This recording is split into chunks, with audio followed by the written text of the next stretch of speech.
지난 시간에 우리 딱 절반을 보았는데요. 오늘은 34장과 35장을 공부하겠습니다.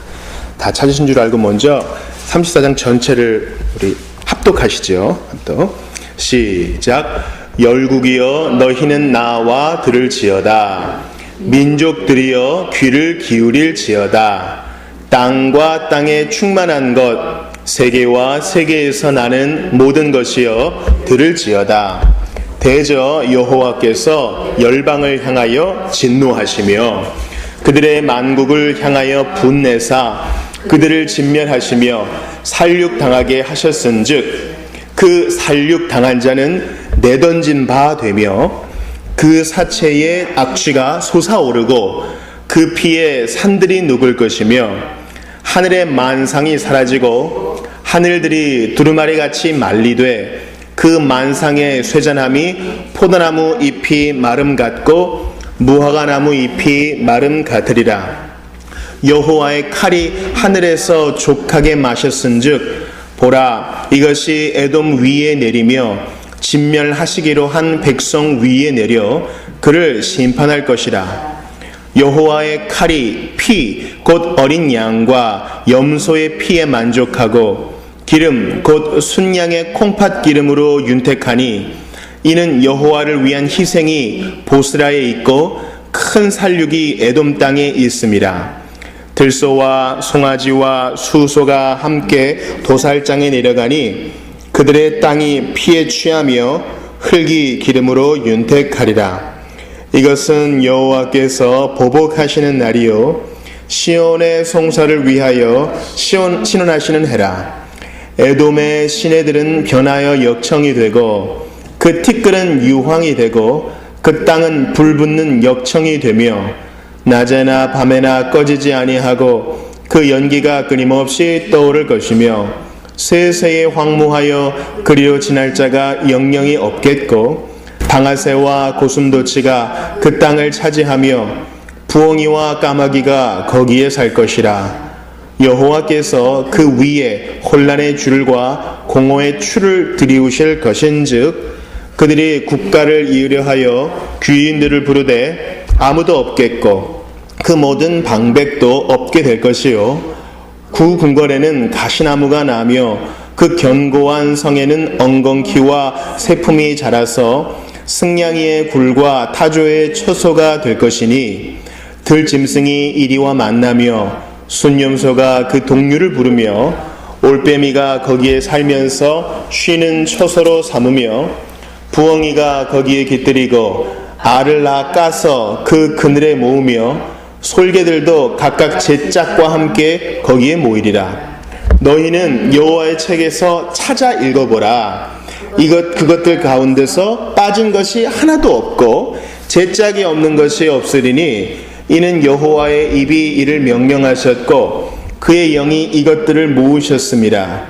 여호와께서 그것들을 위하여 제비를 뽑으시며 그의 손으로 줄을 띄어 그 땅을 그것들에게 나누어 주셨으니 그들이 영원히 차지하며 대대에 거기에 살리라. 아멘. 서로 인사합시다. 안녕하세요. 반갑습니다. 반갑습니다. 예. 우리 지난 시간에는 이사야 33장을 봤습니다. 몇 개의 키워드로 한번 기억을 해보죠. 아침마다 우리의 구원이 되어주세요. 하나님께 환난 당한 자는 아침마다 하루를 열 때마다 이러한 청원을 하는 것입니다. 하나님의 대답은 여호와를 경외하는 것이 너의 보배다. 여호와를 경외. 여러분 경외가 뭐예요? 우리 교회학교 아이들이나 초신자가 경외가 뭡니까? 교회에서 많이 얘기하는데 경외가 뭡니까? 바로 공경하고 두려워하는 것인데 보다 더 자세히 말씀을 드리면 사랑으로 두려워하는 것입니다. 그러니까 예수 믿는 사람이 왜 죄를 안 져요? 죄 지으면 벌 받을까 봐 안 지는 게 아니에요. 어떤 사람을 사랑하면은요 내가 이거 하는 거를 그 사람이 싫어하니까 그 사람의 마음에 상처 주기 싫어서 안 하는 겁니다. 내가 이거 하면 경찰이 잡아갈 텐데 그것 때문에 죄 안 짓는 게 아니라 사랑하는 주님을 슬프게 하지 않기 위하여 죄를 안 짓는 것입니다. 그게 경외예요. 하나님을 두려워하되 사랑하며 두려워하는 것입니다. 그러면서 주님은 이렇게 안전을 보장받은 자에게 공의로 행하라, 공의롭게 행하라, 정직하게 말하라, 뇌물 멀리하라, 그렇게 말씀합니다. 자비교회에서 이번 주일에 아간에 대해서 봤어요. 여호수아 7장 보면서 중요한 포인트는 감춘 것이 나타나지 않을 게 없다는 거예요. 반드시 다 드러나고 맙니다. 완전 범죄겠지, 은을 자기의 장막에 깊숙한 곳에 감추어도 하나님은 반드시 찾아내십니다. 그러니까 이제 구약성경에 보면 죄가 너를 찾아낼 것이다, 이런 말이 있거든요. 아무도 안 보겠지 하며 은밀하게 행한 모든 것이 다 드러날 날이 있을 것이니 우리는 매일매일 회개하고 자백하며 예수의 피를 의지해야 합니다. 또한 우리는 33장에서 삼위일체 하나님께서 이 삼권 분립, 율법을 제정하시고 시행하시고 또 심판하신다. 우리 근대 민주주의 국가들은 바로 이 삼위일체 하나님에서 착안하여 권력을 나누고 서로 견제와 균형을 이루게 했다는 것을 보았습니다. 우리 하나님은 삼권 간에 대립이 없어요. 삼위 하나님께서 서로 사랑하시고 위하시고 질투하지 않으시기 때문에 그분의 조화로움을 우리가 따라가야지, 교회 안에서 그러한 조화를 깨뜨리며 분쟁해서는 안 되는 것입니다. 34장을 보면요, 여러분, 대단히 어두운 말씀들이 많이 나오죠. 그죠? 여러분 갖고 계신 성경에 아마 소제목에는 여호와께서 원수들을 벌하신다, 또 열방을 심판하신다, 이러한 아주 대대적인 심판이 나와요. 대대적인 심판. 벌써 이 심판의 이미지가 얼마나 무서운지 피가 막 넘치고요. 그죠? 3절 보세요. 그 살육당한 자는 내던진 바 되며 그 사체의 악취가 솟아오르고, 이게 썩어 나가니까 얼마나 냄새가 심해요. 그 피에 산들이 녹을 것이며. 그러니까 이제 비유적인 표현이고 시적 표현인데 그만큼 대대적인 심판이 있다는 거예요. 어디에 있습니까? 오늘 보니까 누구에게 있다 그래요? 에돔 위에. 5절 보니까 여호와의 칼이 에돔 위에 있다. 이 에돔은요, 누구의 후손이에요, 여러분? 누구의 후손이에요? 에서의. 특별히 이제 오바다를 읽으면 이 에돔에 대한 심판이 아주 계속 펼쳐져요. 에돔은 하나님을 떠난 불경한 자, 또 이스라엘을 핍박하는 자의 대표로 상징됩니다. 교회를 반대하고 핍박하는 자들의 대표죠. 그래서 히브리서에서는요, 그 에돔의 그 시발점이 되는 이 에서를 바로 망령된 자라고 얘기합니다. 이제 택자와 망령된 자 그렇게 멀지 않아요. 형제죠. 34장에서 이러한 극심한 심판에 대해 얘기하고 35장 건너뛰고 36장 이후부터는요, 뭐에 대해 얘기하냐면은 여러분 36장 한번 보시겠어요? 이렇게 살짝 넘어가면요, 아수르가 예루살렘을 협박하다, 이제 역사적 사건이 나와요. 아수르가 협박을 하다, 이렇게 나와요. 그러니까 이제 36장부터 39장에 딱 보면은 벌써 전쟁, 거기에 대한 위협들, 어리석음의 역사들이 막 이렇게 나와요. 이게 이제 안 좋은 거, 요 사이에 35장이 오아시스처럼 딱 있어요. 특별히 이제 그 34장에 사막이라는 얘기가 나오거든요. 그건 바로 이제 신기루를 뜻하는 거예요. 신기루와 같은 허망한 것을 쫓는 사람들에게 임하는 심판과 하나님을 의지하지 않는 사람들에게 임하는 이런 곤고함 사이에 이게 딱 끼어 있는 거예요. 35장. 우리가 오늘 이 두 개를 공부할 것입니다. 특별히 34장을 전반적으로 읽었는데 이것은 이제 여호와께서 심판하시는 날에 대한 전반적인 묘사예요. 우리는 34장이 그리스도께서 구름 타고 강림하시는 날 반드시 이루어질 것을 믿어요. 우리 복음주의자들은 언제부턴가 이런 하나님의 심판에 대해서 많이 다루지 않았어요. 왜냐하면 이제 하나님 말씀에 절대 충성하지 않고 하나님 말씀에 절대 오류가 없음을 믿지 않고 사람들의 필요부터 딱 보면, 우리 대표적인 이제 현대 설교는 딱 처음에 시작할 때 타임지에서는 2016년 12월 14일 동아일보에서는 이게 먼저 사람들의 흥미를 딱 끌고 시작하잖아요. 이게 설교학의 기본이에요. 처음에 청중의 주의를 집중시킨다. 두 번째, 성경을 풀고 3대지로 설명한다. 마지막, 감동을 줄 수 있는 결론으로 마무리한다. 이게 대표적인 설교의 논지인데 사실 그렇게 얘기한 것이 얼마 안 돼요. 이것은 다분히 사람들의 필요에 의한 것입니다. 이렇게 필요에 의한 설교에는요, 심판에 대해서 얘기할 여지가 별로 없어요. 왜냐하면 심판은 사람들이 싫어하는 거니까. 그런데 여러분, 아우슈비츠에서 죽어나간 사람들을 생각해 보십시오. 또 어제 뉴스를 보니까 난징에서 일본 사람들이, 일본 사람들이 그러면 안 되죠. 일본의 군부가 30만 명의 중국 사람들을 죽였잖아요. 여러분, 난징이라는 영화도 한번 보실 수 있으면 좋겠어요. 먼저 총살을 합니다. 그러면 이제 사람 위에 사람이 덮이니까 그 사이에 이제 살아있는 사람이 있을 수 있잖아요. 그러니까 석유를 뿌리고 불을 붙이죠. 그렇게 해서 죽어나간 사람이 훨씬 많아요.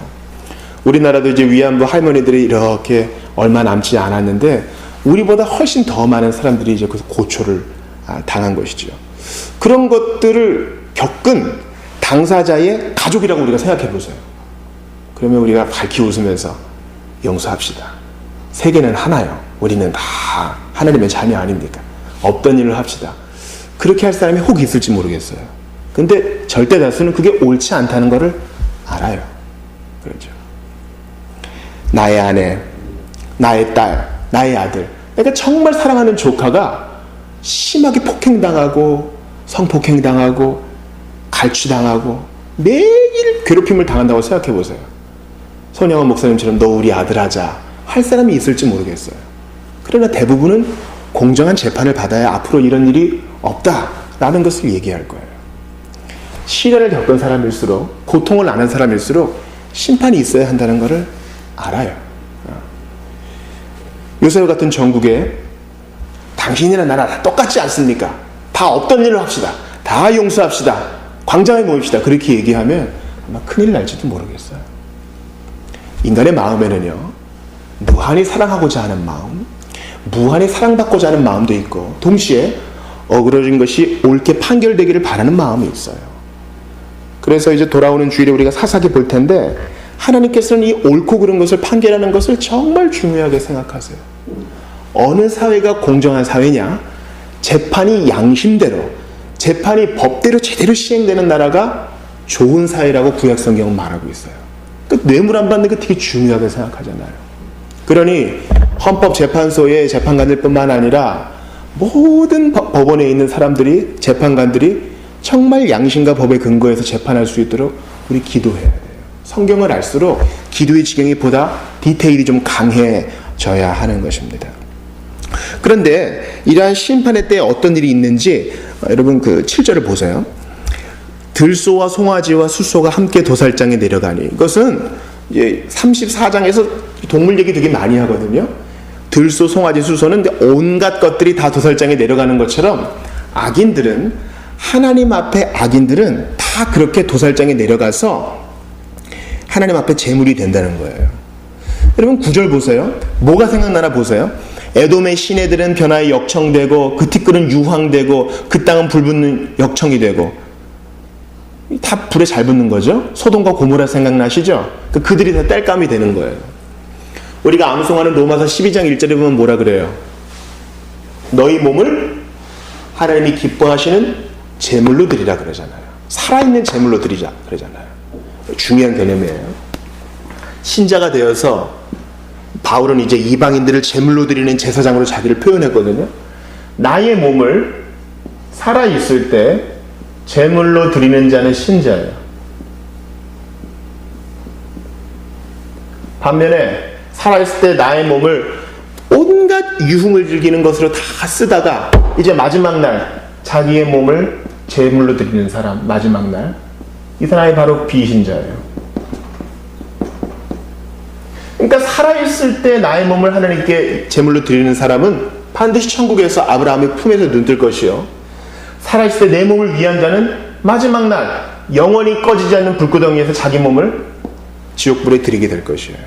이게 중요한 개념입니다. 그러니 매일매일 내 몸을 바울이 권면한 것처럼, 그 바울의 표현은 헬라어로 현재 시제거든요. 그거는 헬라어 현재 시제는 매일 반복하라는 뜻이에요. 매일매일 자기 몸을 하나님께 예물로 드리는 사람이 돼야 되지, 마지막 날에 불구덩이에 재료가 되어서는 안 된다는 사실입니다.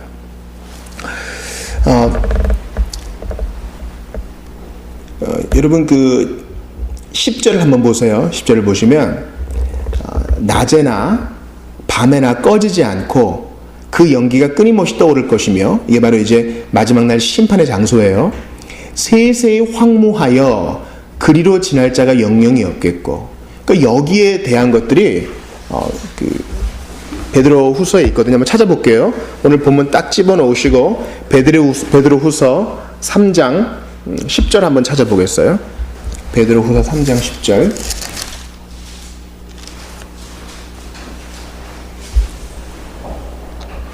베드로후서 3장 10절. 자, 찾으신 줄 믿고 한번 합독합시다. 시작. 그러나 주의 날이 도둑같이 오리니 그날에는 하늘이 큰 소리로 떠나가고 물질이 뜨거운 불에 풀어지고 땅과 그 중에 있는 모든 일이 드러나리라. 아멘. 그렇습니다. 모든 것이 다 이 불의 심판을 받게 된다는 것이에요. 다시 이사야 34장으로 돌아오시죠. 그때 이런 일이 벌어진다는 것이에요. 그런데 주님이 이 일을 어떻게 하시느냐. 11절 보니까 11절 후반을 보세요. 여호와께서 그 위에 혼란의 줄과 공허의 추를 들이우실 것인즉. 여기서 혼란과 공허의 밑줄 치세요.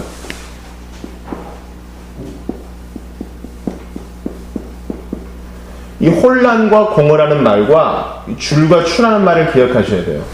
혼란과 공허하면은 창세기가 기억나셔야 돼요. 창세기 1장에서 뭐라고 얘기해요? 태초에 하나님이 천지를 창조하시니라 하고 창조 전의 세상에 대해 설명하세요. 어떻게 합니까? 땅은 혼돈하고 공허하며. 땅이 혼돈하고 공허하며. 즉 살아있을 때 기회를 이용하지 않고 하나님을 떠난 자는요, 창조 이전으로 백하는 거예요. 퇴행한다 그러죠. 창조 이전의 상태에 돌아가는 겁니다. 하나님은 창조의 목적대로 그 사람을 구원하시어 거룩한 길을 다니게 하기를 원하는데, 끝까지 고집부린 자는 지옥불에서 자신을 제물로 드리며 지옥의 땔감이 되어 혼란과 공허를 경험하게 된다는 것입니다. 반대로 그리스도인들은 질서와 평강, 균형을 경험하는 것이죠. 그러니까 행복하고 싶으면 그리스도를 택해야 돼요. 그런데 이것을 하나님이 감정적으로 하시는 게 아닙니다.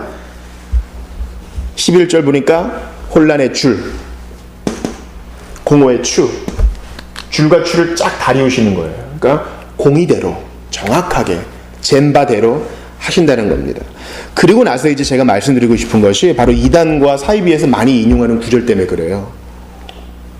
하나님께서 열방으로 대표되는 에돔을 다 이렇게 역청구덩이로, 유황구덩이로 이렇게 불로 다 심판하신 다음에 사람은 다 이제 땔감에 다 사라지고 그 자리를 누가 채워요? 11절에 보니까 당하새, 고슴도치, 부엉이, 까마귀, 이렇게 율법에 부정한 동물이라 하는 것들이 거기를 채워요. 당하새는 학자들도 잘 몰라요. 어떤 학자들은 펠리칸이라고도 하고 어떤 학자들은 부엉이, 올빼미과에 속한 새라고도 합니다. 율법은 이러한 새들을 먹지 못하고 제물로 드리지 못하는 부정한 새라고 얘기하죠. 또 이제 뭐 나라를 세울 리더십이 없어진다 그 얘기도 하면서 13절 보세요. 궁궐에는 뭐가 있어요? 가시나무. 견고한 성에는 뭐가 납니까? 엉겅퀴와 세품. 세품은 억새를 말한대요. 또 승냥이의 굴이 되고 타조의 초소가 된다. 그래서 14절 보니까 들짐승, 이리, 숫, 염소, 올빼미 이렇게 심판을 받아 황무해진 그곳에, 황무지가 장미꽃같이 이루어지는 35장과 완전히 정반대죠. 그곳에 이렇게 부정한 땅이 된다는 것이에요. 15절도 보세요. 또 새 얘기해요. 부엉이가 그 빈 곳에 살고 거기서 알을 낳아 까서 번창한다는 거죠. 솔개들도 제 짝과 만난대요. 여기서 솔개들도 제 짝을 만나서 거기서 쭉 산대요. 그러면서 이단들이 얘기하는 구절이 나와요. 16절 보세요. 너희는 여호와의 책에서 찾아 읽어보라. 이게 이제 이사야가 말만 한 게 아니라 이걸 기록한 거예요. 그죠? 이사야 34장에 기록했어요. 나중에라도 이거 찾아 읽어봐라. 이 예언이 그대로 이루어진단다? 그러면서 이것들 가운데서 빠진 것이 하나도 없고 제 짝이 없는 것이 없으리니 이는 여호와의 입이 이를 명령하셨고 그의 영이 이것들을 모으셨습니다. 그러니까 16절만 딱 띄어내가지고 이 대명사 이것들이 그 위에 나타난 동물들이라는 것을 모르고요 16절만 딱 띄어내면요 영적 해석으로 어떻게 돼요? 여호와의 책에서 찾아 읽어보라 이것들 가운데 빠진 것이 하나도 없고 그래서 구약에 있는 것을 다 끄집어내서 신약의 어거지로 맞춰요. 구약에 6월절이 있지? 이게 오늘날 어떻게 되는 것이냐? 우리가 드리는 토요 예배가 바로 너희들의 6월절이야. 6월절은 패하지 못한다 그랬지. 그러면서 6월절을 온전히 성취하신 또 하나의 보혜사가 있어 바로 우리의 교주님이야. 이렇게까지 얘기할 수 있는 거예요. 이것들 가운데 빠진 것이 하나도 없고 제짝이 없는 것이 없으리니 바로 위에 15절에 솔개들도 각각 제짝을 찾는다. 부엉이도 각각 제짝을 찾는다. 이 뭐예요? 예정된 날이 될 때까지 하나님께서 이러한 새들을 각각 짝을 지어주셔가지고 계속 이곳을 채우게 하실 것이다. 그 얘기예요. 이것이 이사야가 예언한 대로 이루어질 것이다. 그 얘기입니다. 그의 보세요. 여호와의 입이 이를 명령하셨고 그의 영이 이것들을 모으셨습니다. 그러니까 새 한 마리 살고 알이 하나 부화되는 것도 다 하나님의 섭리 속에 이루어지는 것입니다. 10절 보세요. 여호와께서 그것들을 위하여 제비를 뽑으시며 그것들은 뭐예요? 그 새들, 그 황무한 곳에서 살 동물들을 위해서 친히 제비를 뽑으시다 자기가 작정하셨다는 거예요. 그의 손으로 줄을 띄어 기준대로 그 땅을 그것들에게 나누어 주셨더니 그것들은 또 동물들이에요. 그들이 영원히 차지하며 대대에 거기에 살리라. 그 심판의 황무함이 이렇게 크다는 것을 얘기하는 것이지 내가 원하는 성경 구절이 이건 신약에 어디에 있나 탁 억지로 해석하기 위해 쓰는 게 아니에요. 그래서 이제 여러분께 해석의 원칙을 하나 알려드립니다. 우리가 요리문답을 공부하고 교리를 공부하고 성경을 통독하고 설교를 들을 때 끝판왕은 제일 끝에 도달하는 것은 해석이에요. 이 해석 때문에 교단이 갈리어지고 이 해석 때문에 논쟁 때문에 사람들이 분열되고 이렇게 되는 것입니다. 그러나 루터는 종교개혁자들은 성경의 해석은 거듭난 신자 누구나 할 수 있다 했어요. 그 전에는 성경의 해석은 교황만 할 수 있다 했어요. 그러니 뭐예요? 우리 모든 성도들은 또 주교와 또 교육자들은 다 찌끄러기들이에요. 교황이 해석해 줄 때까지 가만히 있다가 해석해 주면 알겠습니다 이런 거예요. 상명하복이죠. 이러면 체계는 잘 갖추어지지만 교황이 오류를 안 보매요? 우리랑 똑같은 사람인데 성경에 교황이 있어요? 교황이 여러분 영어로 뭡니까? 포프예요. 포프. 포프는 라틴어로 파파, 아빠란 뜻이에요. 너희들에게 아버지는 한 분뿐이시라 예수께서 그러셨어요. 신부는 영어로 뭐예요? 신부. father라 그래요 그냥. 근데 둘이 같은 말입니다. 루터는 바른 성경을 해석을 위해서 교회가 훈련될 필요성, 교육자가 훈련된 필요성을 얘기했을 뿐만 아니라 누구나 다 성경을 해석할 수 있다고 얘기했어요. 물론 그 오류는 교회가 잡아줘야 되지만요. 성경을 해석할 때 가장 중요한 것은 문법적이고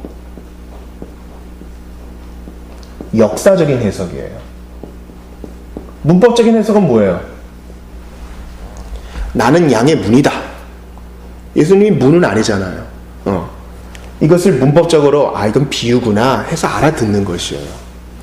오늘 16절에 이것들은 대명사니까 위에 있는 것을 받는다. 이렇게 해석하는 거예요.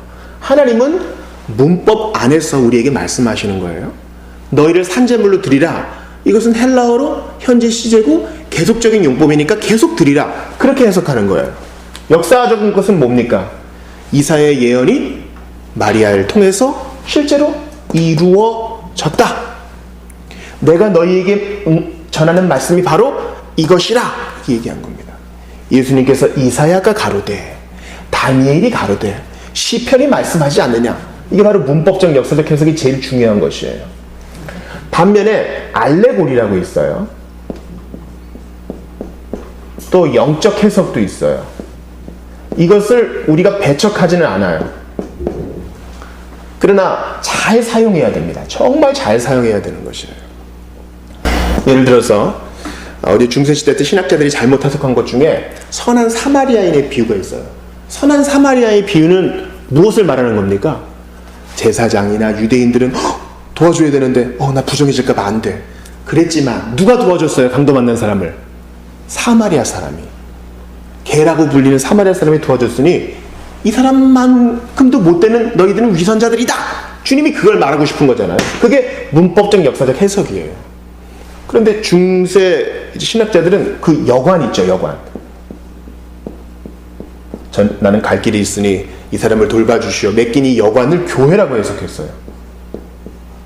교회라고 해석할 수도 있겠죠. 그러나 선한 사마리아인의 비유가 얘기하는 그 핵심은 아니에요. 그죠? 먼저 이 사람을 돌봐주기 위해서 그 사마리아인이 기름을 부었잖아요. 그 기름은 무엇이냐? 이 기름은 성령이다. 이렇게 얘기할 수도 있겠죠. 그러나 이 본문이, 선한 사마리아인이 본문이 얘기하는 문법적 해석에서는 어긋나는 거예요. 그러니 여러분, 신자들은 똑똑해져야 돼요. 그래야 제대로 된 목사를 청빙할 수 있고요. 그래야 교회의 부패를 스스로 해결할 수 있어요. 제가 고린도전서 읽는데, 왜 너희들이 수준 미달이 되어가지고 너희 중에 음행하고 계모를 범하고 제대로 율법을 해석하지 못하고 그런 자들을 너희끼리 왜 해결하지 못하느냐? 바울이 얘기해요. 그러니까 우리가 해석부터 배워야 되는 거예요. 하나님께서는요, 우리가 밝히 이해할 수 있도록 성경을 주었어요. 그러므로 해석은 혼자 하는 게 아니라 서로 간에 이렇게 토론하면서 또 과거를 통해 배우면서 할 것이에요. 그렇기 때문에 과거의 주석들, 2000년간의 우리 선생님들의 교훈들을 꾸준히 봐야 될 이유가 거기 있는 거예요. 만약에 여러분, 이거 듣도 보도 못한 해석이야. 처음 듣는 해석에 나오면 99% 이단의 가능성이 있어요. 이건 아주 중요한 얘기예요. 오직 나만 이걸 해석해냈어. 정말 겸손하지 못한 사람이에요. 우리는 바른 해석, 문법적이고 역사적인 해석 위에서 하나님께서 어린아이도 교육을 많이 받지 못한 사람도 이해할 수 있을 만하게 성경을 주셨다는 이 가르침 위에서 흔들리지 말아야 됩니다. 자, 이제 이러한 황무함의 심판이 있어요. 자, 35장에서 이제 어떤 일이 일어나는가 한번 합독합시다. 35장입니다. 시작. 광야와 메마른 땅이 기뻐하며 사막이 백합화 같이 피어 즐거워하며 무성하게 피어 기쁜 노래로 즐거워하며 레바논의 영광과 갈멜과 사론의 아름다움을 얻을 것이라. 그것들이 여호와의 영광 곧 우리 하나님의 아름다움을 보리로다. 너희는 약한 손을 강하게 하며 떨리는 무릎을 굳게 하여 겁내는 자들에게 이르기를 굳세어라, 두려워하지 말라. 보라, 너희 하나님이 오사 보복하시며 갚아주실 것이라. 하나님이 오사 너희를 구하시리라 하라. 그때에 맹인의 눈이 밝을 것이며 못 듣는 사람의 귀가 열릴 것이며 그때에 저는 자는 사슴같이 뜰 것이며 말 못하는 자의 혀는 노래하리니 이는 광야에서 물이 솟겠고 사막에서 시내가 흐를 것입니다. 뜨거운 사막이 변하여 못이 될 것이며 메마른 땅이 변하여 원천이 될 것이며 승냥이의 눕던 곳에 풀과 갈대와 부들이 날 것이며 거기에 대로가 있어 그 길을 거룩한 길이라 일컫는 바 되리니 깨끗하지 못한 자는 지나가지 못하겠고 오직 구속함을 입은 자들을 위하여 있게 될 것이라. 우매한 행위는 그 길로 다니지 못할 것이며 거기에는 사자가 없고 사나운 짐승이 그리로 올라가지 아니하므로 그것을 만나지 못하겠고 오직 구속함을 받은 자만 그리로 행할 것이며 여호와의 속량함을 받은 자들이 돌아오되 노래하며 시온에 이르러 그들의 머리 위에 영원한 희락을 띠고 기쁨과 즐거움을 얻으리니 슬픔과 탄식이 사라지리로다. 아멘. 그렇습니다. 사랑하는 여러분, 그때의 맹인의 눈이 밝을 것이며 5절 6절의 말씀을 예수님이 인용하신 거 아세요? 언제 인용하셨습니까? 세례 요한이 갇혀가지고 사람이 혼자 갇히면 딱 구석에 몰리면 의심이 생기기 마련이에요. 그래서 우리 평양 형무소나 또 서대문 형무소에 갇혔던 우리 믿음의 사람들은요, 서로 갇혀 있으니까 그래서 이렇게 수신호를 만들어서 서로 격려했다 그래요. 그 안희숙 여사의 죽으면 죽으리라 한 번을 꼭 읽어보세요. 그러면 주기철 목사님, 한상동 목사님 이런 분들과 함께 서로 교류했던 외로움을 이겨내기 위해서 동지들과 그것을 이겨내기 위해서 서로 신호를 보냈던 것을 알 수 있어요. 근데 5절 6절에 보면은 예수님이 이 말씀을 언제 인용하셨느냐. 이제 갇혀서 죽음을 앞둔 세례 요한이 당신이 그 양반 맞습니까? 세례를 줄 때 삼위일체 하나님의 현현이 있었는데도 이제 혼자 갇히니까 믿음이 좀 떨어지는 거죠. 그때 예수님이 야, 나를 못 믿으면 내가 행한 것을 좀 보고라도 믿어라. 그러면서 맹인의 눈이 밝고 못 듣는 자가 에바다 열리게 되고 저는 자가 뛰고 말 못하는 자가 노래하고 이런 일이 이루어진다. 예언이 메시아에게서 이루어지고 있지 않느냐. 믿어라. 그러면서 이제 세례 요한이 큰 자라고 인정을 해주시죠. 우리의 종말론은요, 무천연설이에요. 전천연설도 있고 천년왕국, 후천연설, 똑같이 천년왕국을 얘기해요. 천년왕국을 얘기하는 것들 주로 세대주의라 그래요. 세대주의. 세대주의의 잘못된 분파가 바로 휴거를 강조해서 한복 입고 산에 올라가고 몇 월 며칠 올 것이다 그렇게 예언했던 사람들이 세대주의의 그 분파입니다. 우리는 그리스도께서 성육신 하신 이후부터 그분이 재림하실 때까지를 종말로 보는 무천연설을 믿어요. 보세요. 우리가 34장에서는 마지막 날 그리스도의 재림을 봤죠. 근데 35장은 일부분 어디에서 이루어졌어요? 바로 그리스도께서 오시고 나서 이루어져요. 그러니까 이게 상당히 겹쳐 있는 것이에요. 4절 보세요, 여러분. 겁내는 자들에게 이르기를 굳세어라. 두려워하지 말라. 보라, 너희 하나님이 오사. 주님이 오셔서 보복하시며 갚아주셨죠. 예수님이 성육신하셔서 실제로 귀신들이 하늘에서 툭 떨어지게 되고 그들의 머리가 밟혀지게 되고 이게 바로 그리스도의 초림의 사역인 거예요. 완전한 것은 또 재림 때 이루어지기도 하겠죠. 그러므로 우리는 이것을 무천연설로 봤습니다. 과연 언제 천년왕국이 시작될까? 그렇게 보지 않아요. 우린 이미 천년왕국 가운데 있는 거예요. 이것을 비유적이고 시적으로 이해하는 것입니다. 여러분 중에 혹시 복음성가 사랑하는 나의 아버지 아시는 분이 계신가 모르겠어요. 사랑하는 나의 아버지. 이 노래를 지은 분이 미국의 밥 피치라는 사람이에요. 아주 탁월한 예배 인도자죠. 우리나라에서도 몇 번 초청돼서 세미나도 인도하고 했어요. 이분이 이제 하와이에 있는 예수전도단 열방 대학에서 섬기던 중에 자기에게 어떤 이상한 경향이 있는 걸 알게 됐어요. 자기가 남자를 좋아하는 거예요. 나에게 동성애적 경향이 있다라는 것을 이제 인정하고 사역을 다 내려놔요. 다 내려놓습니다. 그리고 이제 회복의 시간을 가져요. 이제 아이들도 많은데 이제 아주 광야의 시간을 보내는 거예요. 그때 이 35장 4절 말씀이 그를 이제 일으키는 말씀이 돼요. 그래서 다시 컴백합니다.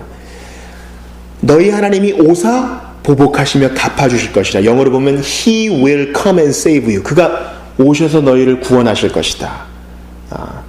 그게 바로 그의 이제 회복의 말씀이 되는 거예요. 지금 이러한 고통 중에 사는 우리에게도 이 말씀이 위로가 될 수 있어요. 주께서 오시사 갚아주실 것이다. 성육신 때 오셔서 눈 먼 자 보게 하고 귀 먼 자 듣게 하며 연약한 자 일으키셨던 그 말씀이 우리를 일으켜 주실 것이다. 여러분, 그러면서 우리를 거룩한 길로 걷게 해주신다 하면서 9절 보세요. 거기에 뭐가 없다고요? 거기에 뭐가 없다? 사자가 없다 그래요. 사자가. 여러분, 사자가 옛날에 있었어요.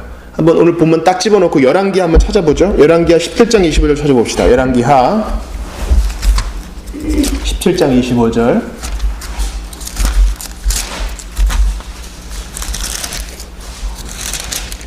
이것은 이제 북이스라엘 얘기이긴 하는데요. 북이스라엘이 아수르에 의해 멸망되고 거기에 이제 이주 정책이 딱 시행될 때 갑자기 사자가 나타나요. 하나님께서 북이스라엘을 아예 버리신 것은 아니셨어요. 같이 읽습니다. 시작. 그들이 처음으로 열왕기하 17장 25절. 열왕기하. 자, 다 찾으신 줄 믿고 같이 읽을게요. 시작. 그들이 처음으로 거기 거주할 때에 여호와를 경외하지 아니하므로 여호와께서 사자들을 그들 가운데 보내심에 몇 사람을 죽인지라. 그래서 이제 아수르가 제사장을 세우게 하죠. 그리고 가르쳐라 이렇게 하는 것이죠.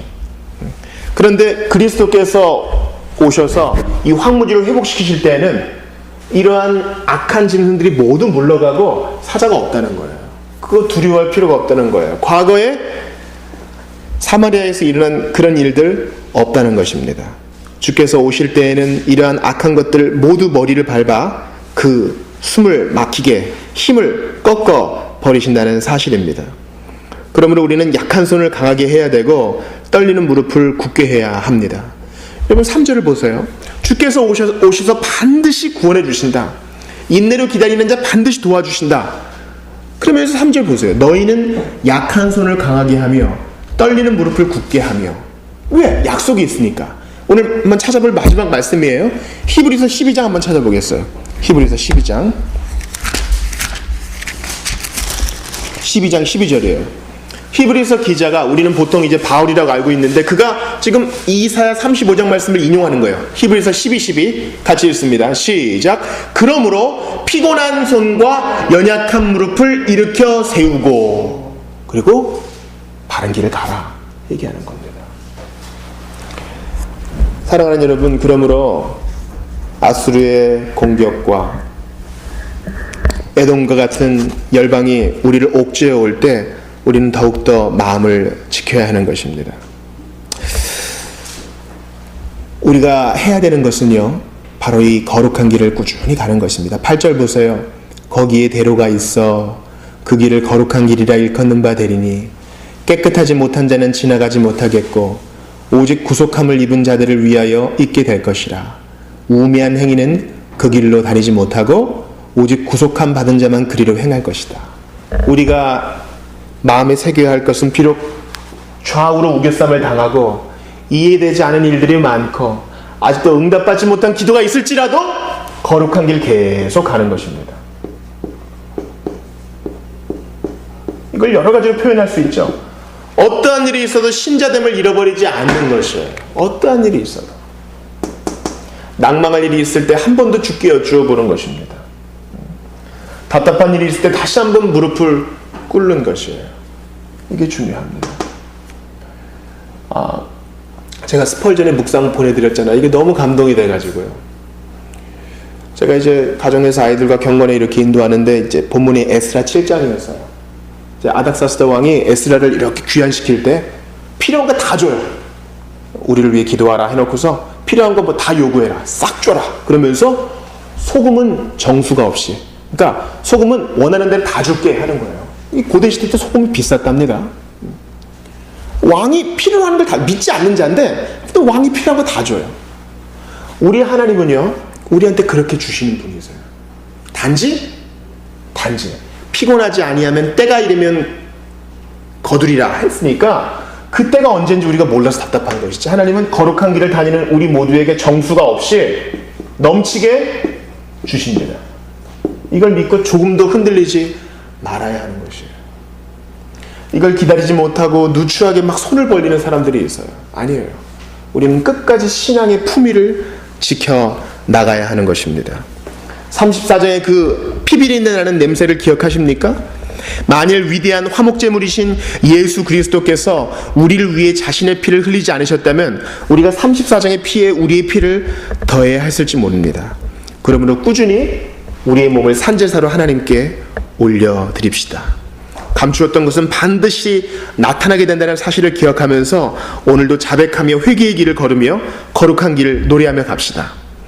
영생에 대한 기쁜 소망과 전망을 품고서 현재에 있어서의 온갖 슬픔과 기쁨들에 연연해하지 말고 살아서나 죽어서나 주께서 우리를 도우신다 믿으면서 거룩한 길을 한 걸음 한 걸음 갑시다. 정말 가슴 뛰고 드라마틱한 일상이 이어지지 않는다고 해도 주께서 보시고 정수가 없이 채우신다는 사실을 믿으면서 예수 그리스도의 십자가를 바라보십시다. 복음적 예루살렘은 비록 낮아질 수 있지만 다시 재건되어서 하늘의 예루살렘의 자리를 내어줄 때까지 우리는 끝까지 이 길을 걸어가야 할 것입니다. 황무지에 꽃이 필 날이 옵니다. 우리 조금만 더 인내합시다. 곧 모든 것을 질서 있게 주님이 다시 회복시키실 것입니다. 그때까지 인내합시다. 황무지가 장미꽃같이 피는 것을 볼 때에 우리 이 찬송 드리고 한번 같이 기도했으면 좋겠어요. 이거 좀 나눠주세요. 우리 찬송집에 이걸 제가 추가시키지 못해서.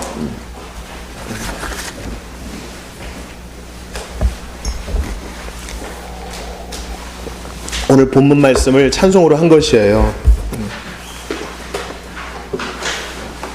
여러분 기억하십시오. 믿으면 34장의 저주요, 믿지 않으면 34장의 저주요, 믿으면 35장의 희락입니다. 우리 예수의 피를 의지해서 233장 통일 찬송가 233장 황무지가 장미꽃같이 한번 드립시다. 황무지가